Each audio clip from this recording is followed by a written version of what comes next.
great show this morning, man. It is Friday, April TGIF. 19th. Hey, I love Monday's my favorite day of the week because most people are tired.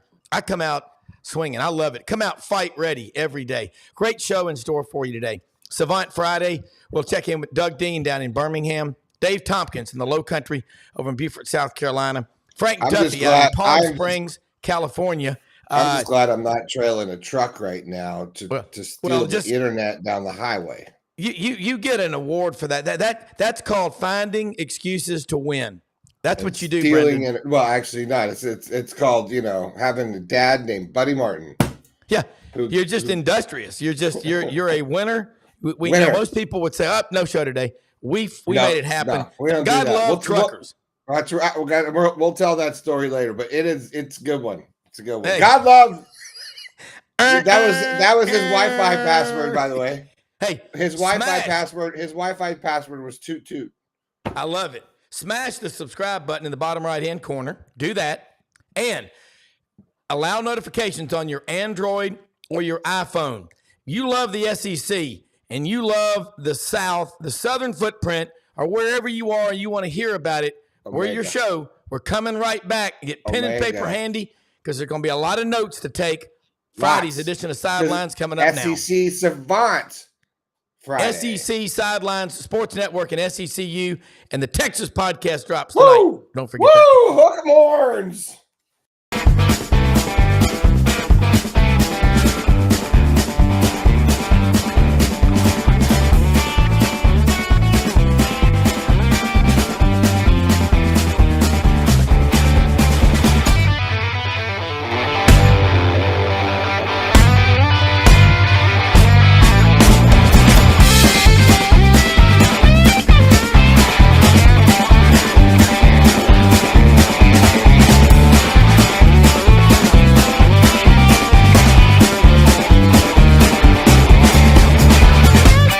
Sidelines with Rob Brown.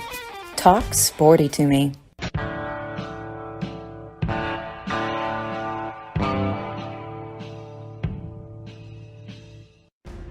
All right, Rob Brown here with you.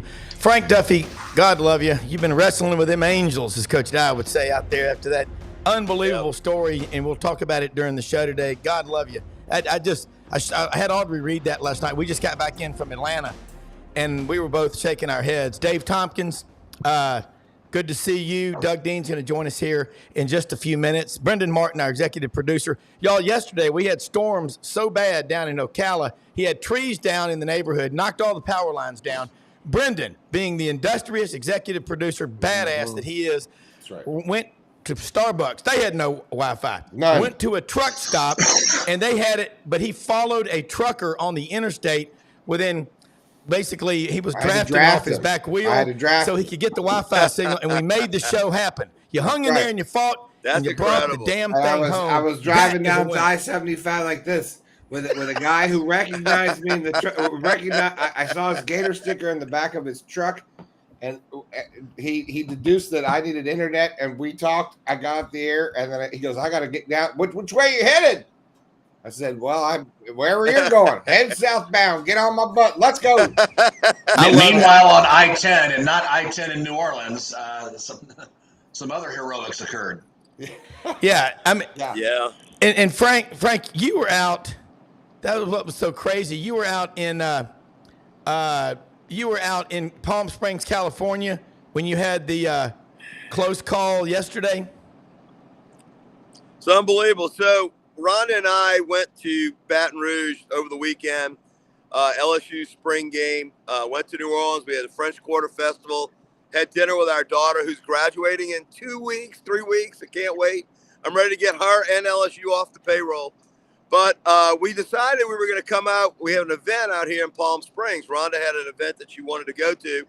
And as you know, with Bengal One, we love traveling in our RV. And we kind of jones for it when it's not fall because we go to so many football games in it. But in the fall, and it doesn't look like my Tigers are going to be making it to Omaha again this year. So I know I'm not going to be able to make that in a month. So we wound up, coming out to Palm Springs. So everything was great, uneventful. We got to the Arizona-California state line, and I literally was about to pull over and get diesel when I had the most horrifying sound you will ever have in an RV. I had a blowout. My front passenger tire exploded. And when I tell you, it took everything in my power, my wrist is still hurting, to keep this RV upright. And I'm telling you, I crossed the median not once, but twice. It took me 3/4 of a mile to finally get this thing righted. Had I not had 175,000 miles of RV driving under my belt, Rhonda and I and our little dog would not be here today. Wow. There is no doubt in my mind, that God had a hand on that wheel, because every turn that I made kept it from flipping. And I hit it at the right time. I mean, it was serpentine the whole way. And the weird thing was, when it first started happening, it was like a bad nightmare that I kept trying to wake up from. And it wasn't until I finally, after hitting a tree with our tow vehicle, it got totaled yesterday. Until we got to a stop after hitting the tree, and I landed this brickbat in the right hand shoulder of the road on the highway. Until I did that, it didn't feel real. No, it was surreal the entire time, and it was 3/4 of a mile, rubber everywhere. It was, and here's the crazy part: had it been 2 miles earlier, I was on the downside of one of those Arizona mountains, and if it would have been 2 miles later and not in the valley, I'd have been going up another mountain.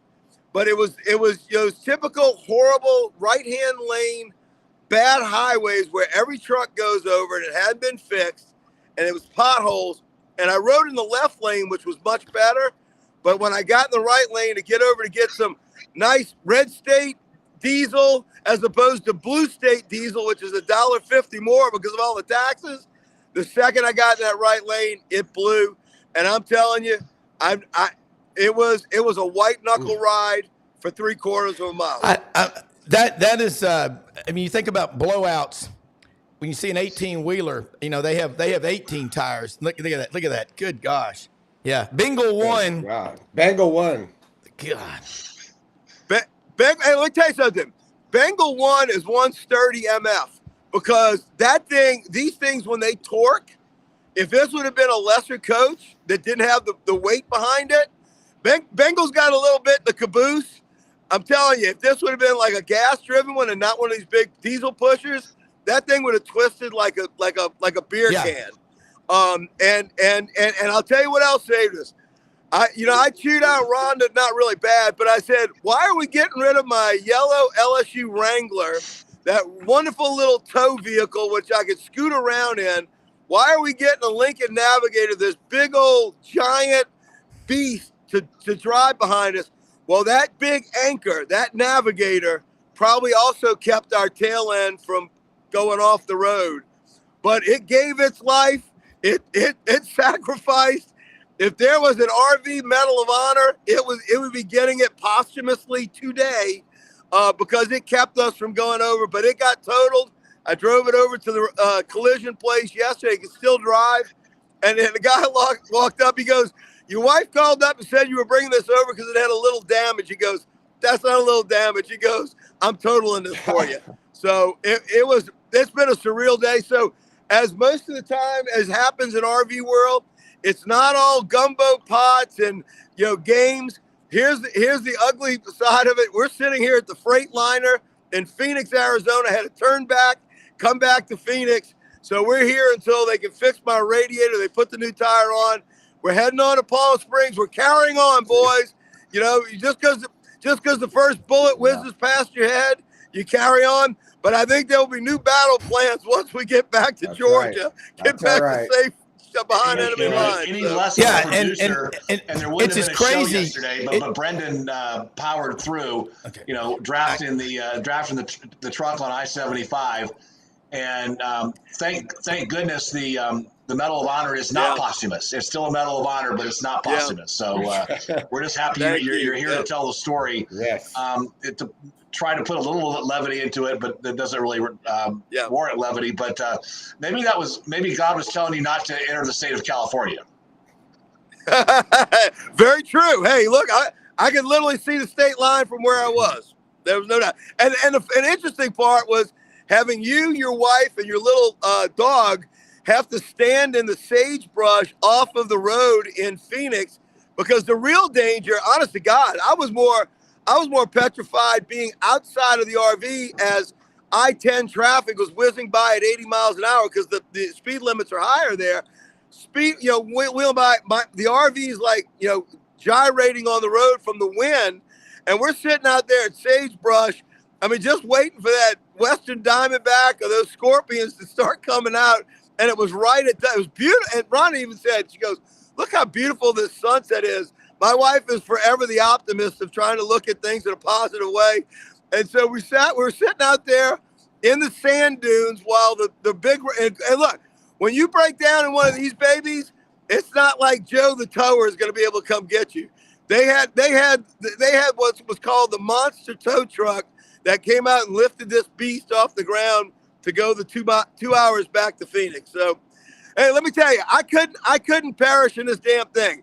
LSU's got Alabama at home this year. There's no way I can cash out with a repeat of that 2-point win. So we hung in there. Gumbo will be served from this again. I'm looking forward to more sedate times in Bengal Well, one. anytime you travel in those things, it just a blowout is something that everybody. It is. It makes you go buy new tires. I can tell you that. That is for damn sure. Glad you're all right. Look, there is. Thank you, buddy. The world of college football, as we know it right now, it is a bit crazy.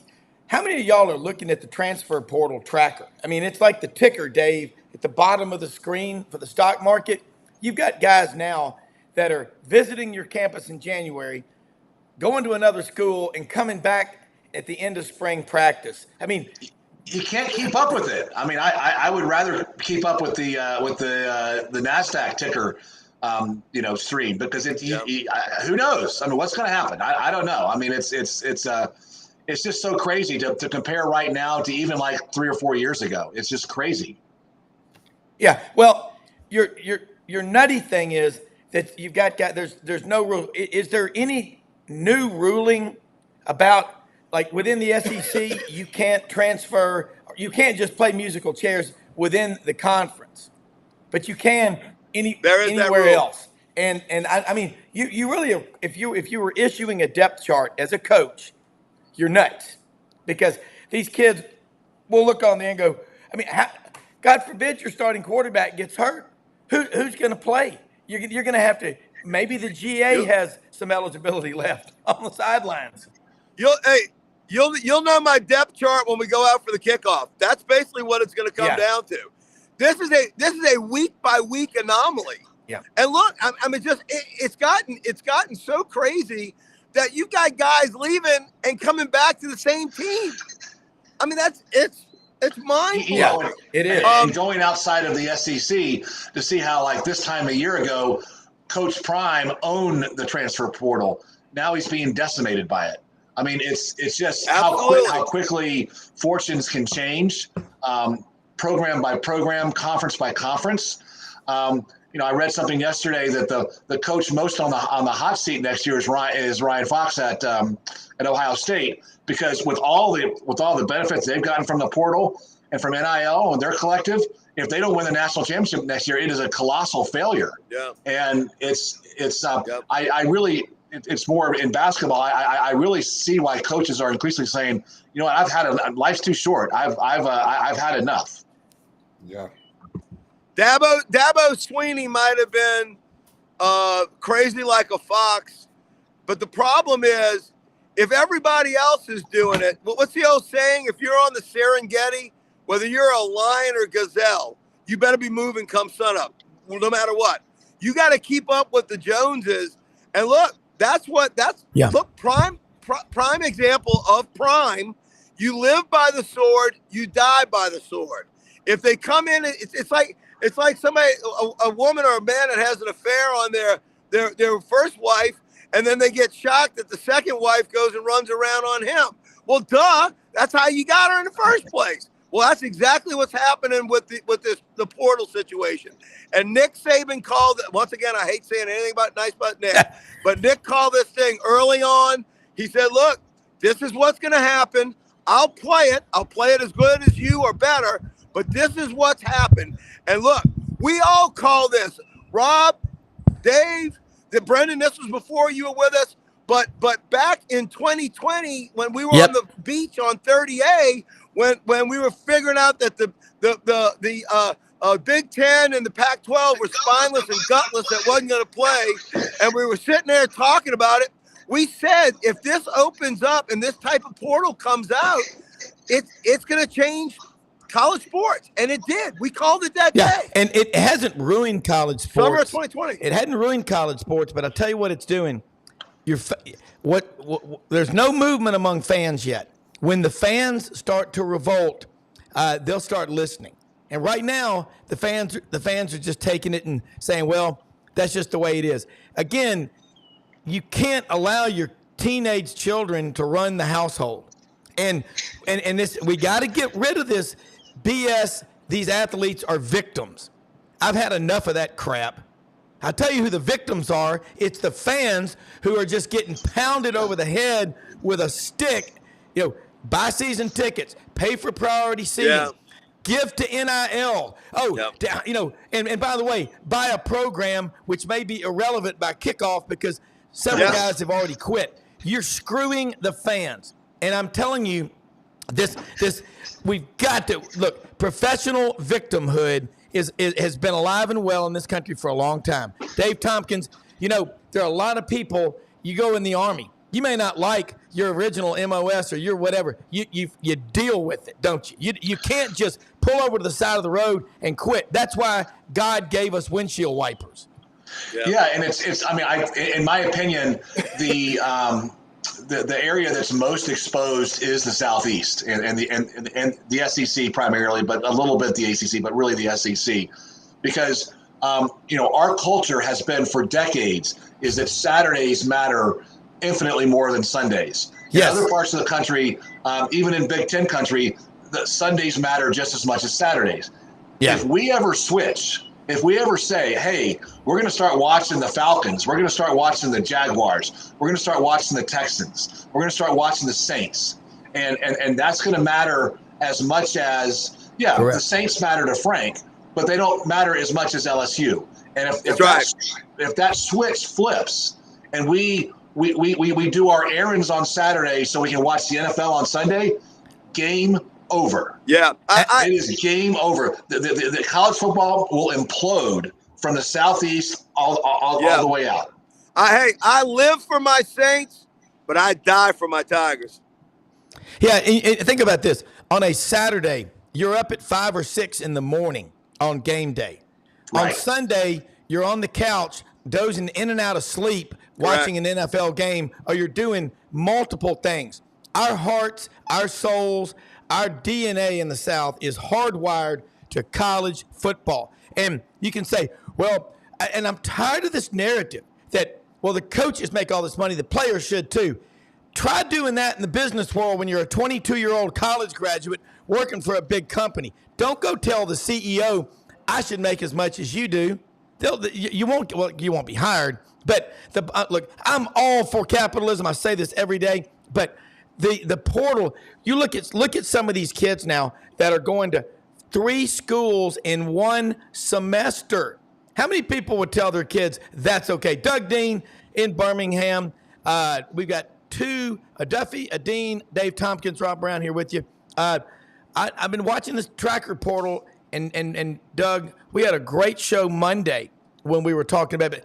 There's a lot of movement in the aisles that's going on, and it is, putting out a depth chart right now, you're crazy. I like what you described about what they did at Ole Miss with their spring game, playing tag and all these other games. Look, Lane Kiffin, I love the guy as a coach, and I think Ole Miss is going to have a really good team this year. let's not get too cavalier, Doug Dean. Yeah, well, good morning, guys. And Rob, Good morning, buddy. Literally, we're blessed, and you're blessed to be Thank on the you. show Yeah. this morning. I am. If you Good don't know, Lord, good Lord was with me. Good Lord was with me. y'all be careful with your RV vehicles on the interstates.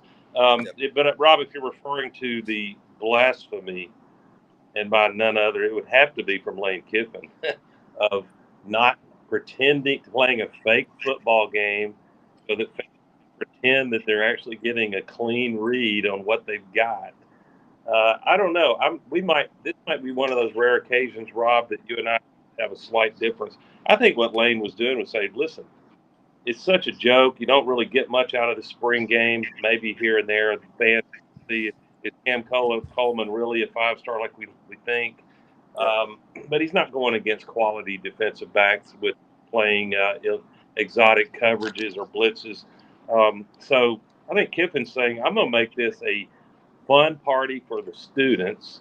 I'd be willing to bet I haven't looked, but I bet he got a huge number of students show up. Why?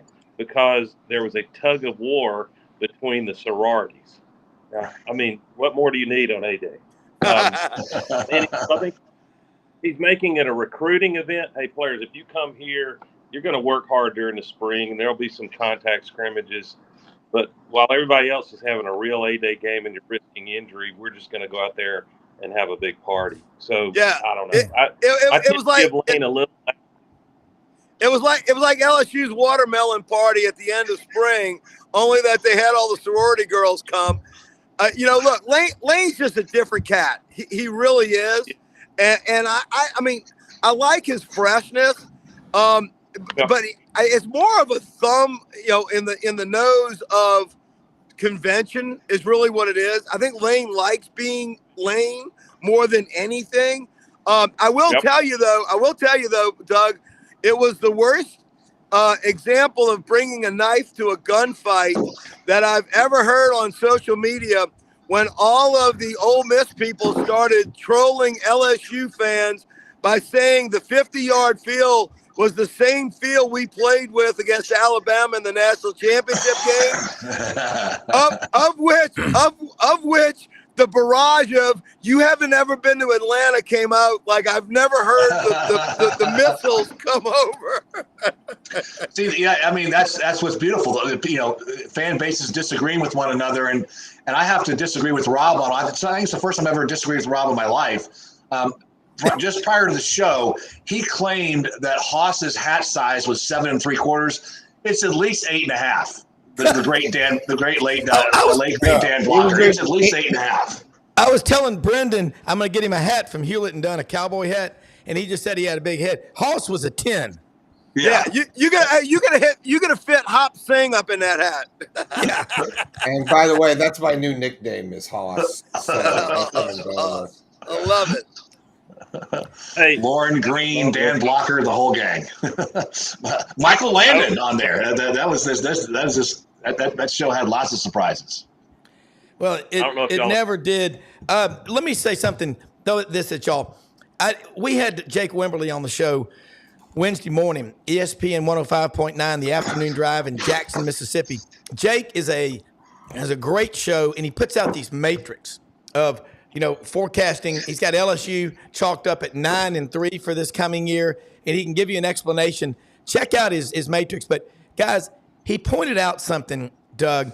Last year, just every quarterback that started in the Pac-12 was a transfer quarterback. And in the SEC, damn near every quarterback that started, including the Heisman Trophy winner, was a transfer. I'll start with you, Doug. Who's the first guy you think that's going to leave Auburn in the quarterback room? Probably Holden Garner. And you pronounce it Garner. It's Garner, people mess it up. Garner. I think he can get playing time at a non-SEC school, and you hate to see a kid's legacy, his story be, I got to be fourth string on my team and say War Eagle for 4 years. So it's getting kind of crowded in the QB room, barring injury. He got out of spring without any issue. But what Hugh Freeze needs to think about, I'm sure he is racking his brain, is after Peyton Thorne, who had his good moments, but you still see some of the limitations he's got. There was nobody distinguishing themselves, and that's forgivable for Walker White, a true freshman who is a physical specimen. I think he's going to end up being a real contributor before it's over with at Auburn. But boy, it's a tough spot for Freeze. If you go in the portal to get somebody, they're going to want to have a chance to really compete in fall with Peyton Thorne. And if you do, so if you bring them in, that's not going to be a feel good for Peyton Thorne or the other QBs like Hank Brown. But if you don't, and Peyton Thorne suffers an injury, your season could be up in smoke. So Gardner would be my guess. Yeah. Dave, looking at Alabama, Ty Simpson, we Rodney Orr and Gary Harris on this week. I think I'm going to predict it right now. I think by about mid-season, I think Ty Simpson's the starting quarterback at Alabama. I think the kind of offense Kalen DeBoer runs, he's got Jalen Milroe out there right now because I don't think he wants to deal with – look, Jalen Milroe was a pain in the ass last year. I can tell you right now he was suspended straight up for the way he acted after the Texas game last year. His parents, they were in Saban's face. Saban going to put up with that crap. Kalen DeBoer – I didn't know that. has him right now. That's just what I think happened. It's just what I think. Yeah. I think he half-assed it in practice after the Texas loss and the criticism that he took. And I think Jalen Milroe was good enough last year, but I think Ty Simpson for what Kalen DeBoer does. Dave, your thoughts? Yeah, it's. I think it's really going to be an examination of Jalen Milroe's character because, I mean, his character. It's all our perception of his character and what do we really know about his character, but. Here's a guy that was a pariah after the Texas game, and then worked his way into hero status, and then you have the final play of in the Rose Bowl and what happened there, and the reaction afterwards, and all that. And so now he's the incumbent, he's the starter. There's questions about his fit with the Kalen DeBoer offense, and is he going to adjust, and at what point is a change made? And then it's Does Ty stick around? I think he will. Has someone whispered to him like, "Hey, it's your job." As soon as he first slip, it's his job. It's just I don't know. I really don't know. I admire Kalen DeBoer for coming to Alabama at this particular time. Right in the pure crucible of NIL and the portal, and to follow Saban. Fans in Tuscaloosa, T-Town, they're not patient there. And we have precedents with when Coach Bryant left, and what the late Ray Perkins endured, and then what Bill Curry endured, and how it took 25 years to get to Saban. And this is, this year was going to be a fascinating to begin with the 12-team playoff. But now with someone replacing Saban, with the volatile quarterback situation that already pre-existed, I'm bewildered at this point. Just that's all I can say. Rob, I think, and I'm only throwing this in there as an Auburn guy because I have some good Bama friends, and there's an opinion that it's not coincidental that Washington quarterback Austin Mack, not just weeks after DeBoer was hired, transferred to Alabama. This kid, I think, is a big, tall, 6'5", 6'6" guy. He would have already been in the system with terminology with DeBoer at Washington. So I'm not casting aspersions on Ty Simpson. He might win it if Milroe doesn't excel. But I think that if there is a controversy, 3 to 5 games into the for Crimson Tide people, it might be that Milroe is doing well, but the ceiling is not high enough to try to go win a championship, and that's going to be an unpleasant, uncomfortable decision that Kalen DeBoer might face before midseason. I mean, it's two different. It seems like it's two different offensive philosophies. DeBoer's is find, first check, second check, third check, find the open receiver as fast as possible, get the ball in his hands, whether even if it's a dump off, and get positive yardage. The legacy philosophy, going even when it was a game manager, and then of course with Bryce Young, it was make plays. And Jalen Milroe can make some plays with his arm and certainly with his legs. And that's now transcending to the playmaker is going to be the guy you throw to, not the guy throwing the ball. Yeah, and Frank, let me throw this one at you. And I'd heard about Austin Mack a lot from a friend of mine that really follows Alabama football. And he said, that's the guy that if DeBoer could say today, and Doug's right. He goes, he already knows my system, but he's got to play nice because he's coming into Alabama. But also, I'm going to just make a point.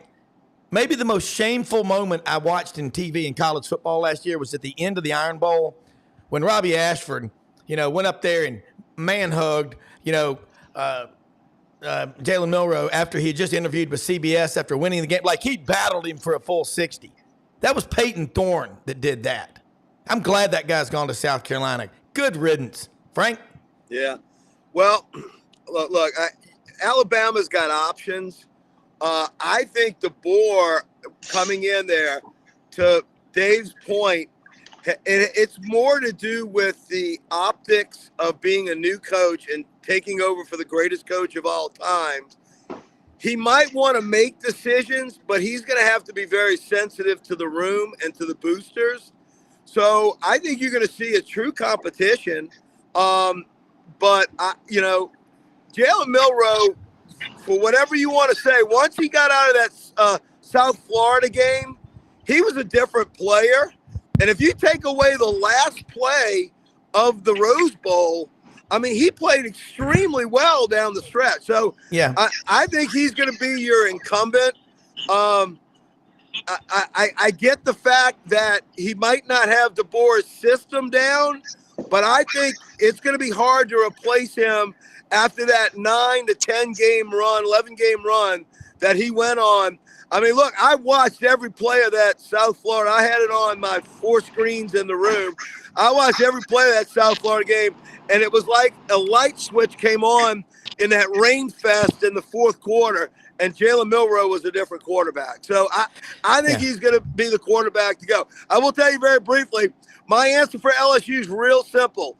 Nussmeier is playing for the next 2 years, and Bryce Underwood's going to come in, and he's going to sit next year and watch at his feet, and then Underwood will be the quarterback going forward. This kid is an uber talent.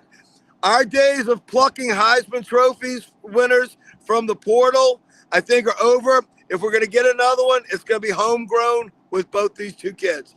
Yeah, and look, Milroe's a hell of an athlete. I just don't think he's the right fit for the system that Kalen DeBoer runs. And Doug, you talk about Austin Mack, familiar with what Kalen DeBoer does. Let's look at another quarterback situation. And I think right here in our backyard, look at Florida. You've got Mertz, the starter, and then Lagway, the stud out of Texas. I mean, Florida's done well before with rotating quarterbacks in situations with Chris Leak back in 2006 and Tim Tebow. You see that happening again? Is Billy Napier bold enough to try it? Who are you putting that to, Rob? You. Oh, well, I mean, I don't track the Florida Gators with early warning a day before. All I'll say is whatever Billy Napier tries, better work or Well, I mean, listen. You want to talk about the Gators? Someone said Gators. Yeah. Let's get Brenda on this. I know a this. few things about those guys. Lagway's a good. Doug, I'm just saying. I think Lagway. The conversation with Lagway after the spring game was like you would hope. I think what you would hope to get, which was he looked a little lost in the first half, and then the light bulb went off when they introduced a little competition. He's a natural athlete and competitor, and you could see a difference once you start to engage it, which is really fantastic because usually that takes a whole season if ever. So once I said the game starts to slow down, I think he's going to be really special. But right now, Billy Napier and the Florida Gators are damn happy to have themselves Graham Mertz back there. Yeah. Because Well, let me, he's Doug. poised and very ready for what's coming up, because this is his last season, and I think and coach is going, and Napier wants, they said in his press conference last week, we're working on him making not worrying so much about having a clean game, but how to now take calculated risk, push Yeah. it a little bit further. Right. Try to be a playmaker, but don't try. Like what's that fine line, right? Because that's the bang on him was when he came in, is that he number one picks in of his freshman year. He threw more picks or something. I forget what the number was, but so I think there was you go hardcore one direction, and now they're sort of coming here. I think Graham Mertz could have a very extraordinary season, and I think he is a talent. Urban Meyer is said, look, I recruited the guy, like he wanted him to come play for him. Yeah. So he has got it in him, and he's watching him in practice and seeing him on the field. I go to all the games and shoot from the sidelines, and you get that vibe when you're out there, and you see if he's a field general. He's the guy you want to play for. He's got that, like, I don't know, like Terry Bradshaw mentality. He's out there telling jokes, smacking butts. Hey boys, let's, you know what I mean? Like he's that old school QB, and you love to play for him. And I think and that's old school. So Graham Mertz is very old school. We talk about this all the time, right? But he is very of that time, the time that we speak of so fondly. And I think that's the difference you see. I think he's going to be extraordinary. Well, Napier and has. Doug, didn't mean to say- kind of throw a curve at you, but I'm saying about the quarterback room. But I'm going to ask you, Doug, because you're so good with numbers and analytics, what room has gone a 180 more in the last decade? Than the running back room and the wide receiver room. Doug, you look at a running back room at Georgia or Auburn. Like look at Auburn's running back room now. It's good, but who can name the leading returning rusher, Doug Dean, in the SEC? We could rattle off half a dozen guys, but it's a hard one to think.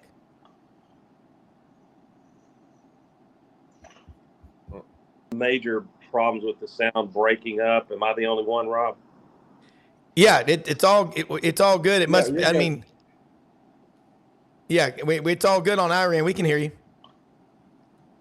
I think that's better. I don't know if there's any Brendan has control over to fix, but let me give it a shot anyway. If I heard you're talking about quarterback rooms at Georgia, or No, running back rooms.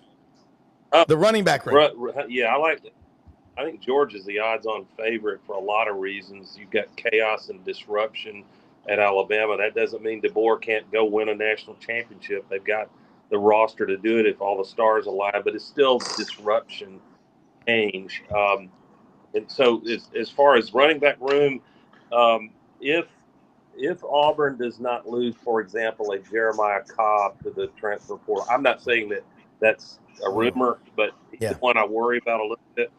Then if they live up to previous performance, man, I mean, there's a lot to like about Damari Alston, Jarquez Hunter, Jeremiah Cobb, even Batee, the little guy that is coming back, and then John Jackson probably should be playing more, but it's just a crowded room. So you got to like Auburn's if they get any kind of run blocking out to the second level and open some big explosive plays.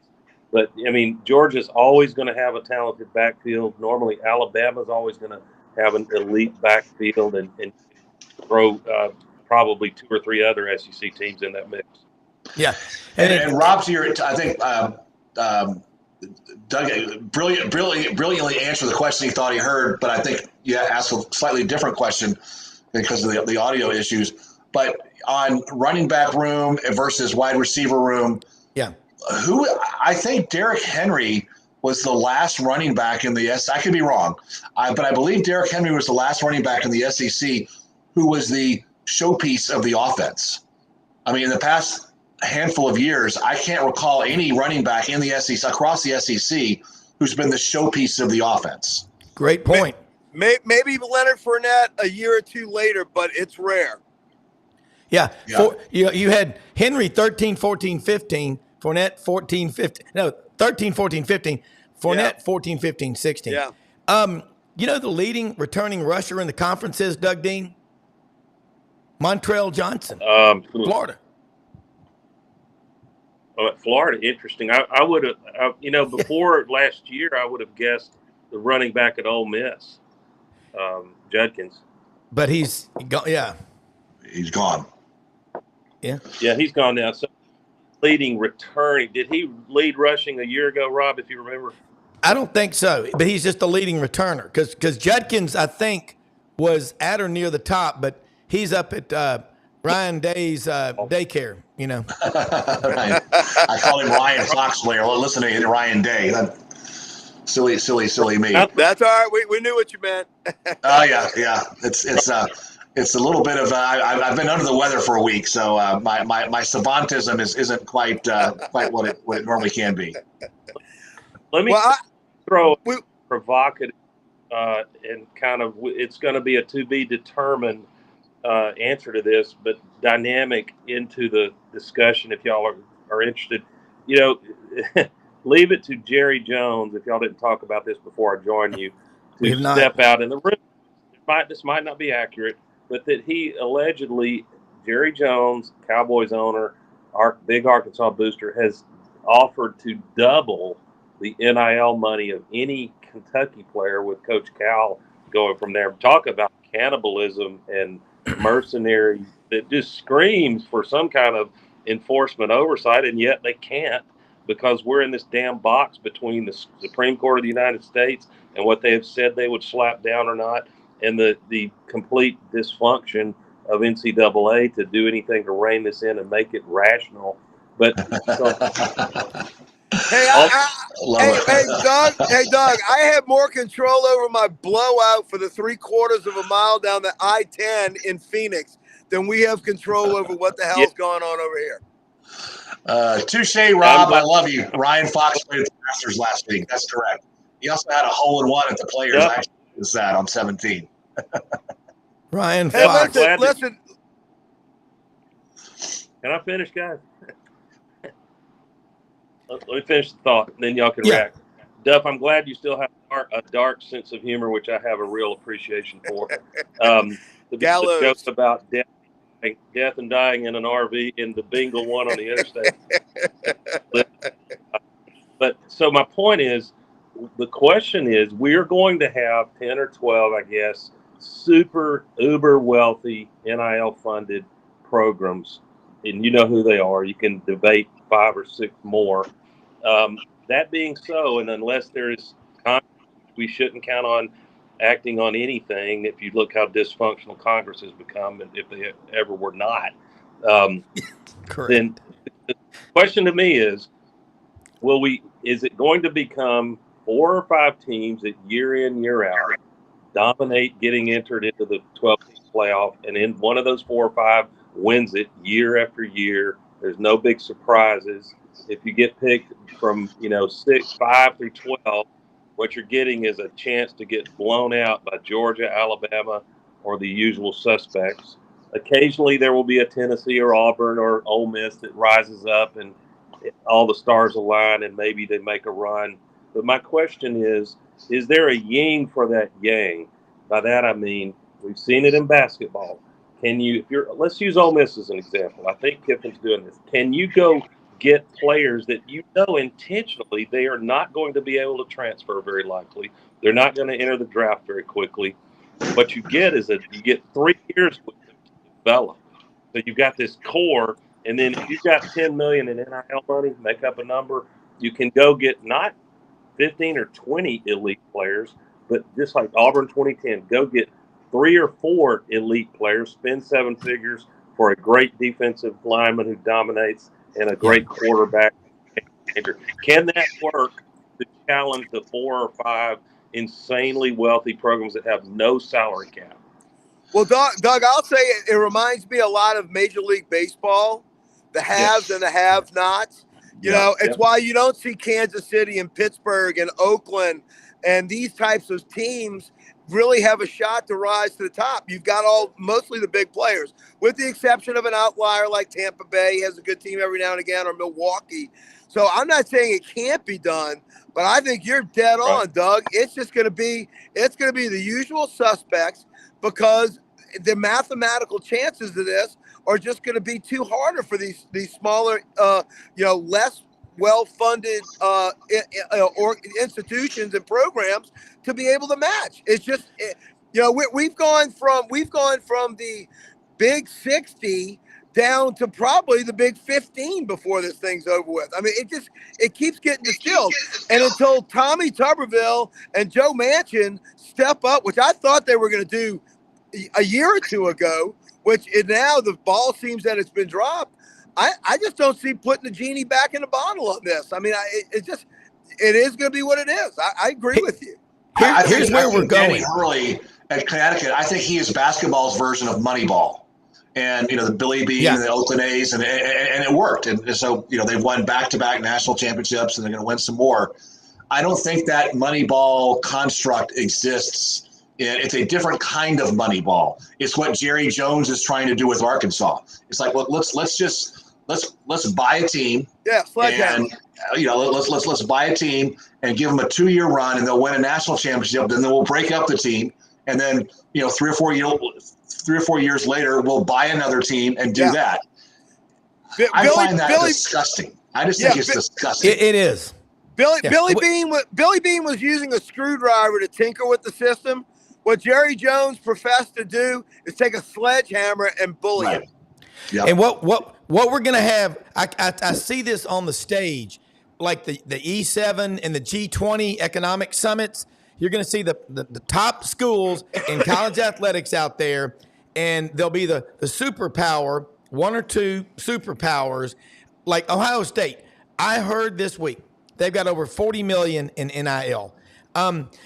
And I think we'll start seeing that. And then the World Bank, or the International Monetary Fund, the IMF, will dole out money to the lesser schools so they can, get 3 hots and a cot every day. Bullspit. I don't want to see that. Hey, I'm against anything that makes college sports more like pro sports. Doug Dean. Well, and that was the wrong segue for my next straw man I want to throw up there for y'all to shoot up, because I never wanted college football to look and feel exactly like the NFL either. But here we are where we are. We manage these athletics, these collegiate athletics, with the world we actually live in, not the one I wish I lived in. So that being so, I wondered, and we really need some experts to enter in on a later show, Rob, and explain why the following would not be conceivable. There's a lot of things to architecture to tinker with, but the emergence of a college football draft, once the super conferences settle, follow me on this, they settle in, then let's say that's 40 teams, and on a voluntary basis, any high school or JUCO player whose valuation is over $300,000, they can voluntarily a draft. In other words, just like the NFL, they forego the right to choose where they're going to live and go to school and play football during college. And in return, you've got, let's call it 40 teams, 8 rounds of a draft. If you want to championship in Michigan, you get the last pick this coming draft, just like the NFL. You're the best team, now you get to draft last. Well, I love what Doug is saying. Yep. And he's got a connection issue, but the draft, do we go to that? And hopefully Doug will be back with us, but can you imagine that? What makes college so special, though, is the regionalness of it. And, it used to be a regional sport. We've talked about it a lot on the show, the way it was a regional sport, the way you could only be on 5 times in 2 years, and there'd be different games on for different parts of the country. But after 1984 and the CFA lawsuit with Chuck Ninus, the head of the CFA in Oklahoma and Georgia, that all changed, and then the internet changed. I mean, you can go and virtually live if you live in Immokalee, Florida, and virtually live in Seattle, if you love the Huskies, and it's crazy. Well, I think the selection process of these kids of where they want to go to school, I think that would rule out a draft. But what you could have is almost like a waiver sort of system. Like when somebody goes to go, the teams that need the most help can actually have the first crack at them, but the student would have the ability to not want to go to that school. You're going to have these kids with their higher, and I'm using air quotes, higher education. They're going to have that choice of where they want to go get schooling. And so where I think Doug's point is, these lesser teams, after you get through all these big money grabs, at that point in time, there has to be some equity to it, but there has to be the selection for that student athlete to make that decision, but maybe on a waiver sort of basis, as opposed to a fixed draft where the university gets that call. Doug Dean, you were rolling. Pick up where you left off about the draft. Yeah, iPhone was not happy with me, so I was calling it overheat. Heat against them charging. And the reason I called it a straw man and the ludicrous idea of a college football draft, that's so un-American. Why shouldn't players get to decide where they're going to go to college? Well, you ask the same question of why shouldn't a player coming out of college get to decide which NFL team they want to go play at? Because they're trying to create a level playing field. And I would think that the time's going to come where TV starts to suffer because people, if it's only the same damn 4 or 5 teams every year, unless you're a fan of one of those schools, then eyes start to turn away from TV eventually. So something has got to give. And my concept is basically to tap the brakes on this insane, unlimited NIL funding that it defines winners and losers by who's got the most billionaire boosters like Jerry Jones. Yeah. Well, Doug, again, you go to Little Rock. The tallest building in town is Stevens, largest off-Wall Street investment bank in America. They are strong. I mean, they are strong. That one of them's got over $7 billion himself. And you've got Jerry Jones, who's part of that Little Rock crowd. And then you've got the Northwest corner, and there's families up there people aren't talking about that I know a little about. Not saying I know everything, but there's a lot of money. They haven't been really that fired up about this. But now that Jerry Jones has made what he said, Doug, and I saw your text last night about that. I mean, look, Jerry Jones bought the Cowboys in 1988, 89 for $165 million. I talked to a guy who was with him at the Miami, Arkansas game in 1987, because I know I was in Knoxville. That was the day Tennessee tied Auburn 20-all. They beat Arkansas in Little Rock 51-7. And this guy I know from Pine Bluff said I was in the audience with Jerry Jones because we're friends, and he said, that guy right there, I'm going to hire him. We're going to win Super Bowls. He goes, I'm going to buy the Dallas Cowboys.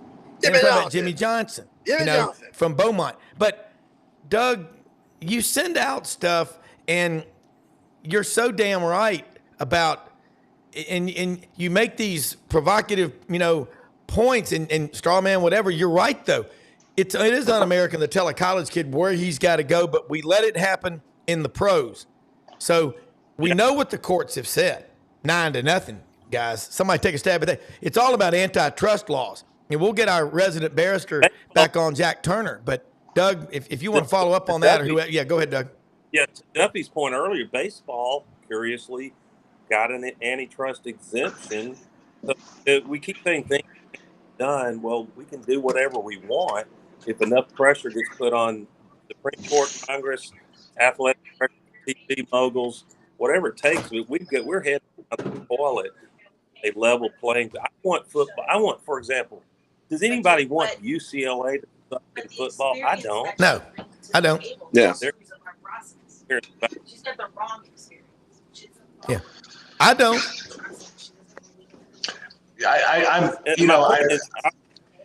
Doug, Doug, go ahead. Doug, you were saying you don't want UCLA. I don't want to see just 6 teams and the rest of us no good.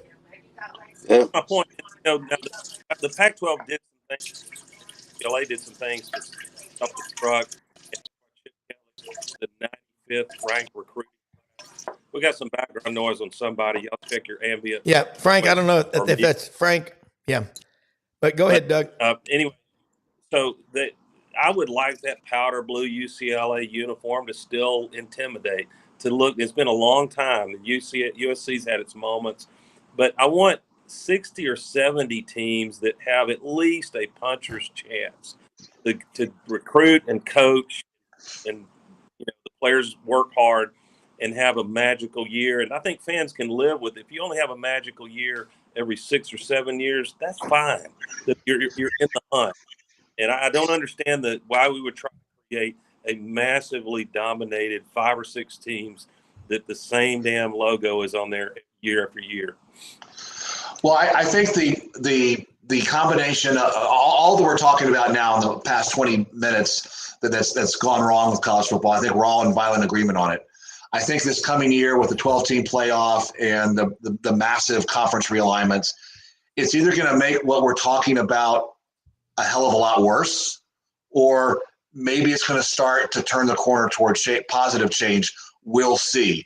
I've never been more excited about or curious or intrigued about an upcoming college football season as I am this one coming up, just because of everything. We're just going to have to wait and see what happens. If it starts to make it better, that's good. If it makes it a hell of a lot worse, maybe that's good too, because then maybe sane heads will do what needs to long overdue with the NCAA and find some new governance structure. But yeah, this season is going to, if not answer a lot of questions, it's going to answer some questions and tee up a whole lot more questions. Doug Dean, I love what he just said. Great commentary, Dave. And Doug, think about this. I think the college football, where we are, college athletics is a lot like the stock market.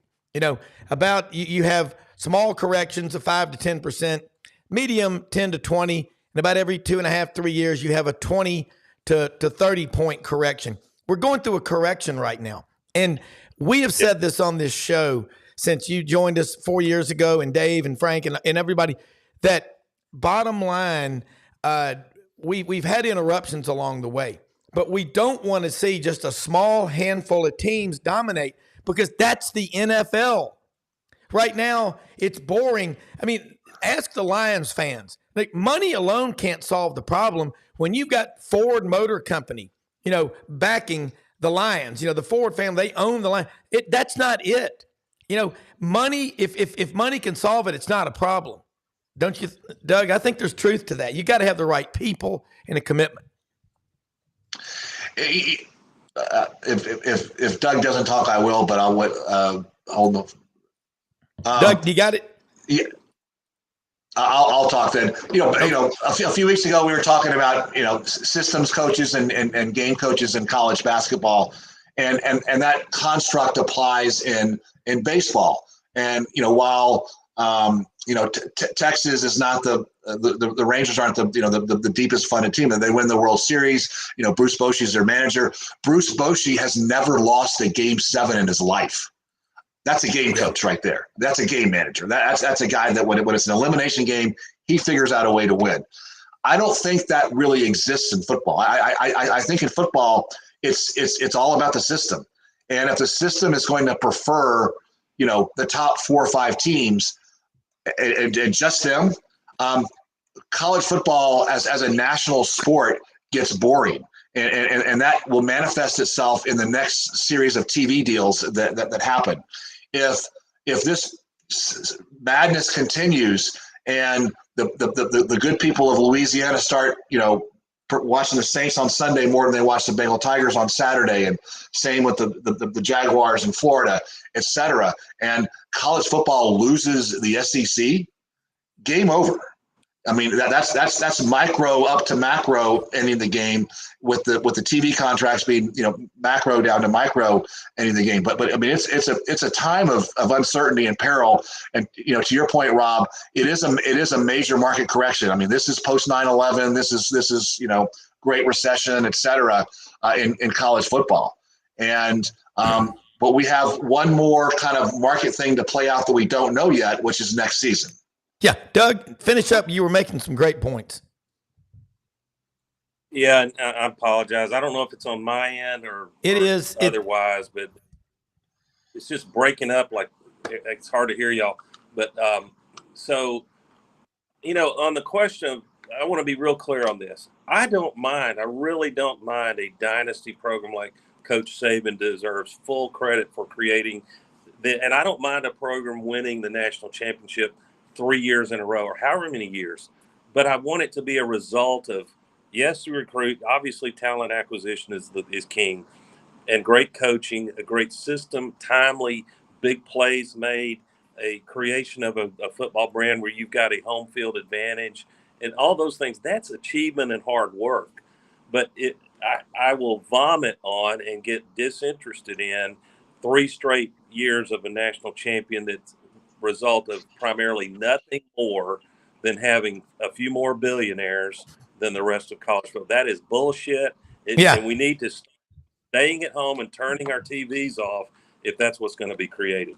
Yep. Doug, what you just said should be a God Bless America. That should be a commercial. I agree with you. That is absolute BS.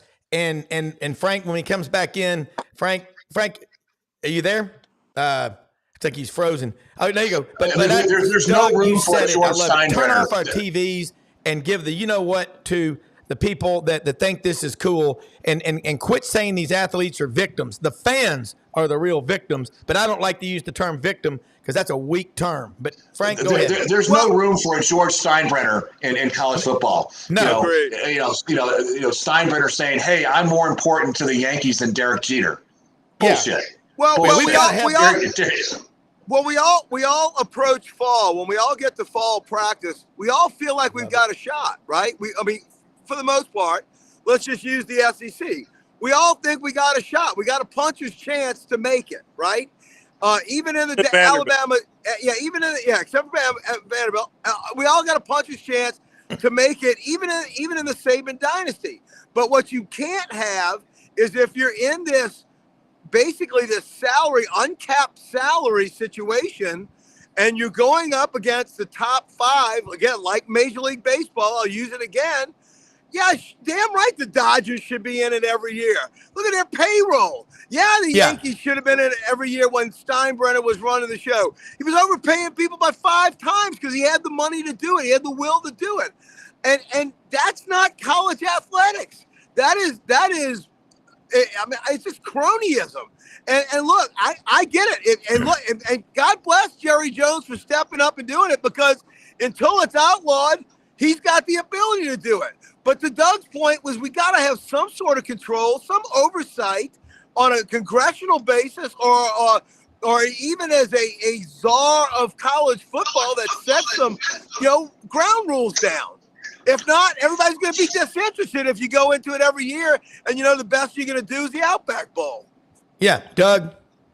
Yeah, and I would want to add to this discussion. Can't believe I'm taking on a Supreme Court justice guy. But when Justice Kavanaugh so cavalierly played tough guy and said, I dare you to come back here. We will slap down any attempts to limit what young student athletes can earn in compensation. Okay, that's great, Kavanaugh. But now here's what we've got. Not one smidge of this, except for the ladies' side of it, is actually name, image, and likeness. It's unbridled pay for play. Let's call it what it is. Yeah, absolutely. Doug, you're so right. You're so right, Carl. But you are. And I'm going to throw this one at you.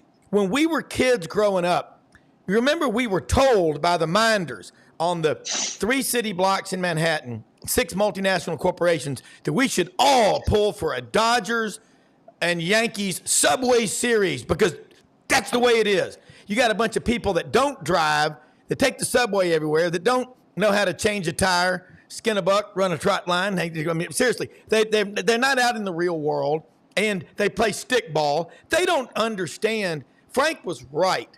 We live for these Saturdays, man. You don't get married if you're smart and you want people to come to your wedding. Don't be rude. Don't get married during college football season. Seriously. But what Not in happens, the though, South. people will go, well, the groom and the bride, their teams had a bye that weekend. Well, what about everybody else coming to your wedding? God almighty, come on. I mean, seriously, it literally, I mean, my own sister's wedding, I remember being in the phone booth because it was a long time ago, and on the phone listening to the radio from a friend holding it up to the phone, Auburn, Georgia Tech, October 15th, 1983, and Auburn won the game. It was a struggle. Auburn kicked the late field goal, and I still remember Bill Curry pissed off at Coach Dye as he walked across the field, and they were going, Rob, come on, you're in the wedding. I said, hold on. I literally was causing Greco. friction, and my two older sisters were mad at me. Surprise. And they Hey, but Doug, hey. Doug, I know you do a great The Dose. You need the three of y'all. I love what we have talked about today. You can't. I do not want to see half of that, even though if it's one of your schools. College football, college sports are good for America, Frank Duffy. You're out in California. I don't know if you heard what Doug said a minute ago, and I loved it. I want to see those powder blue jerseys of UCLA scare people again in college football. Yeah. I love it when we have Rick Neuheisel on here. He was a walk-on from McClintock High School in Phoenix out there that was told, well, Terry Donahue told him, he said, you're going to Yale? He goes, yeah. He goes, I didn't think you were good enough. He goes, you don't think you can be my quarterback? He goes, I do. I mean, we need that. It's good for America, Frank Duffy. You're out there. Yeah, the big brands, it just feels better when the big brands are playing better. It's like when you watch Florida, to use the analogy we were talking about before. When you see Florida go into disrepair, that's not right. There's something wrong about that. So no, you want your childhood hero programs to do well. Look, no different than Alabama when they were going through the Shula and DuBose days and the Mike Price thing. I mean, it didn't seem right. Going to a game in Bryant-Denny in 2003 and having a sponsor for Alabama football hand me and my son 50-yard line seats because nobody was going. It's wrong. And the crazy thing is that to get this thing back, it shouldn't be like an Oklahoma land rush. And that's what this thing is turning into. Doug is right. It's going to be how many multi-billionaires you've got lined up to do it. And there are just some schools and some states that just don't have that lineup.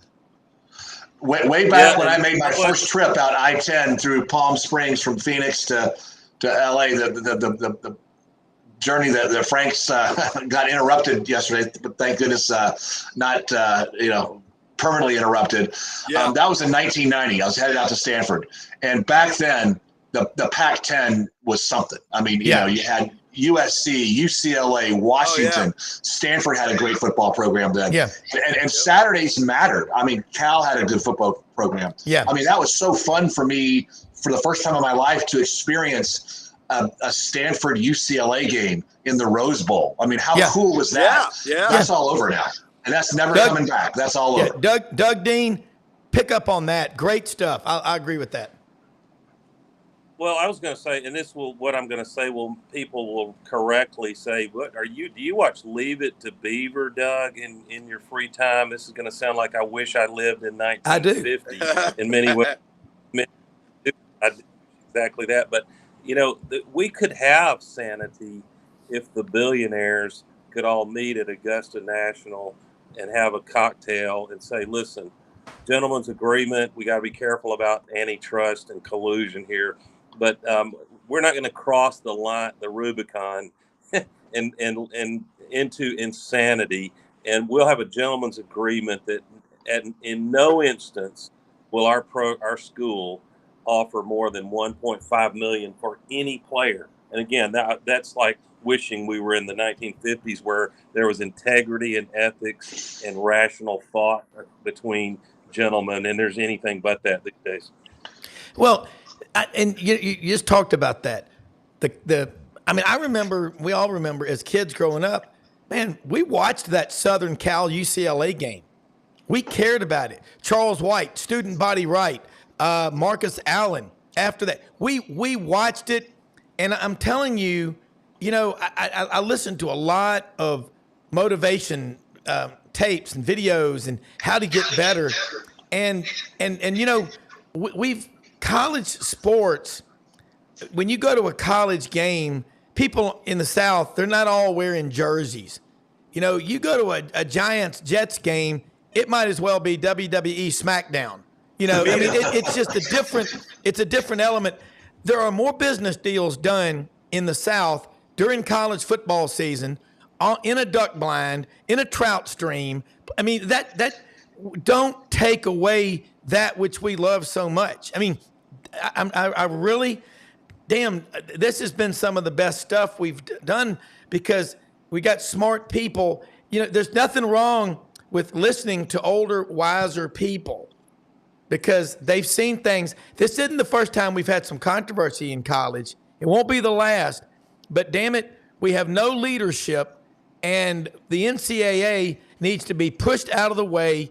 And I don't want to call anyone a czar because I think of the Russians. That ain't good. Let's just get a commissioner and just rule with an, you know, let's listen to the fans, Frank Duffy. When players were paid the old-fashioned way with a briefcase in a West Jefferson motel room, it was honor amongst thieves. There is a code. There's a pirate's code that went on, and that is far more honorable than what we're seeing today. Pirates code. I mean, just the last week was the Masters, and I loved. And the Masters is a private club, and you can't quite apply it to college football. I love their governance structure. I mean, the Masters, Augusta National is loaded with billionaires in membership. But the governance structure is, at the end of the day, it all comes up to one person, Fred Ridley, the chairman, who makes all the decisions. And there's some inclusion there, but ultimately there's one throat to choke there. And I think that's what college football needs. And it's what's best for the Masters. That's what's at stake. It's not the sum of the parts, but it's the whole. And look, I've said this long ago. We need to get Congress out the way and the knucklehead in the White House right now. If we could put in the Masters management team and a management team of Chick-fil-A, we'd rule the world again. Yeah. Doug Dean? Yeah. I was just going to say to Dave's point, I might get in trouble here, Rob, but to Augusta National, you're welcome from the Catholic Church for the notion of absolute central papal authority. It really, I mean, it's got its problems, but you need efficiency and speed and decisions made. You don't want a committee. You want a central authority. Let me say this too. The only thing at Augusta National that is really committee based is a succession committee. So when it's time for Fred to step down, there is a committee, with all the billionaires that decides who the next chairman is. Here's something of interest. If you're a member of Augusta National and you die, your family, they don't just give the membership to the family. No. They do it right. And I'll tell you something else. Don't think for a minute if they wanted to, they could charge a small fortune for pimento cheese and egg salad sandwiches, yet they charge $1. Yeah. You know what? It can be done. Yep. I think we've ended the show on a great note. Let's apply Augusta National and the Masters to college football. Yeah. And as Lauren said last week, it's a private club. We'll let in who we want to. You don't tell us what to do. Yep. They get no funding from the federal government. They don't have to do it. And they do now. They do now more for youth golf. Youth golf that has minorities. Yeah. They do more for women's golf. That's right. All of those things that was part of the criticism before. They have eclipsed all that, and they do more for diverse interests in golf than any of the governing bodies in golf. Yeah. I mean, that says a lot. I mean, more than the PGA, more than the USGA, more than the RNA. I mean, that's case closed. Doug, guys, I think what Dave just said is right. When people let people do things when they want to, when you try to force people to do something, they resent it and they're not going to do it. The best things come when you take ownership of them. Frank Duffy, I think you were muted. See if we can try you now. Well, I don't know what part was. I'm sure it was something brilliant and pithy and off the top of my head. But no, look, there are two different things here. We're talking about Augusta, which I agree, they rule with a velvet hand, and if you don't like it, there's I-20 right outside the gates on Washington Avenue. You can hit it. The problem is that when you've got people that come in and take over and rule in a competitive sense, like we're talking about with college athletics, it is not to the detriment of the whole. It is for their own personal adulation or gain. And that's the big difference. I love Augusta National. I love the fact that they say it's our way or the highway. But a Jerry Jones coming in and saying, hey, guess what? I can do this. I'm going to plunk down $5 billion by every athlete that I can find to finally get the Hogs back on top. I don't think that's a good thing. And I don't either. We need to have that. Who's not a member of Augusta National? Jerry Jones. Yeah, that's right. Neither is Bill Gates. Yeah. Well, he is. But Bill Clinton is not. Yeah. Well, and that's exactly what it is. You've got a lot of wealthy people at Augusta National, but they get along and they realize, hey, we're part of something bigger than us. And I don't like, you can say, well, yeah, we always talk about there's a handful of these families at a lot of schools that are called on to give the money. But the bottom line, I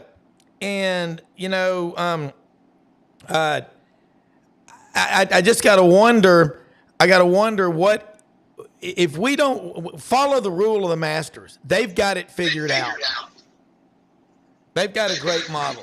Absolutely. No, I think we're ending the show on a great note. Just follow the masters. I mean, it has worked, from its inception with Bobby Jones and Clifford Roberts. It works now with Fred Ridley. It'll work with the next, chairman. And who knows? That chairman might be Annika Sorenstam or Condoleezza Rice. We don't know. Yeah. What we do know is that the committee at Augusta that will choose the next successor to Fred Ridley, they will make a good choice. He was a great choice. Billy Payne was a great choice. Jackson Stevens was a great choice. I mean, they've never made a bad choice. Yeah. They really do. The bottom line is, look, I'm going to wrap it up now. Great show today. Great topics. We got a solution out of this. Follow the Masters model. It works. Yep. They could charge $20 a sandwich. I'm sure people would pay it because you're at the Masters. They don't. If money can solve it, it's really not a problem. Applies to this. We got to start using our brains and let's don't have a monopoly, collusion. You can't deny people with antitrust laws the right to earn life, liberty, and the pursuit of happiness. That's already, we know that. That's in our Constitution. If people read the Constitution, but unbelievable stuff, man. Let me just say this, folks. Great show. Smash the subscribe button. Join us. We'll be back on Monday morning. Thanks to all of our sponsors like Hewlett and Dunn, ECS House Industries, the great folks at the Vitamin Shop, Rumble Boxing, Gateway Tire and Service Centers, Web-Footed Kennels, Clay's Smoked Tuna all over Memphis. Check it out, claysmoketuna.com. But we'll be back Monday. We live in the greatest country in the history of the world, people. This show is about having the best guests, engaging them, and coming up with solutions. We'll be back on for you. Have a great weekend, everybody. We are out of here.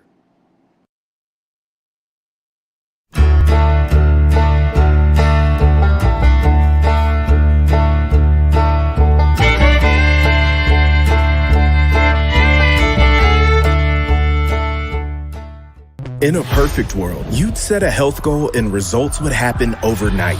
In this world, the real world, it takes time, dedication, and the right support to achieve your best self. The Vitamin Shop's health enthusiasts are here to make sure you're not wasting a single moment on the wrong supplements. From the highest quality sports nutrition and superfoods to the most sought after trends, you'll find a huge variety of science-backed solutions for every goal. And the people to help guide you along the path to greatness.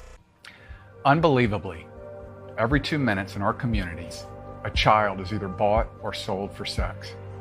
I am Ari Dickey, board member for the Nashville Anti-Human Trafficking Coalition. Join me and millions of others in our fight against human trafficking and for its victims by helping to educate the most vulnerable among us, our middle and high school students. Go to nhtcoalition.org, become a partner, and help keep our families safe, because none of God's children are for sale.